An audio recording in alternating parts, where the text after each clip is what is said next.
ay rated SPG. Striktong patnubay at gabay ng magulang ang kailangan. Maaaring may masiselang tema, lengguwahe, karahasan, sexual, horror o droga na hindi angkop sa Welcome back mga ka-Episode Plus at narito mga dapat nating abangan dito nga lang sa Abot Kamay na Pangarap kung saan nagtataka na nga itong sina Giselle at sina Dokta niya kung bakit nga ba inalis nga nito ni Lolo Pepe. Ito nga si Zoe sa pinamanahan nga nito kaya malakas na nga rin ang kanyang kumpiyansa na pag nagising na nga ito malalaman na nga nilang katotohanan kung bakit nga ba tinanggalan nga ng karapatan nga nito ni Lolo Pepe itong si Zoe na malaking posibilidad na mapatunayan na nga niya na tama ang kutob nga niya na may kinalaman nga ang mag-ina sa nangyari sa kanyang ama.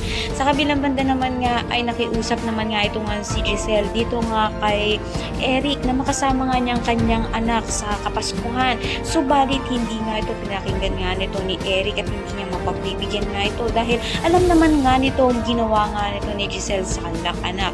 Kaya malaking posibilidad na mahirapan nitong si Giselle na makasama ang kanyang anak.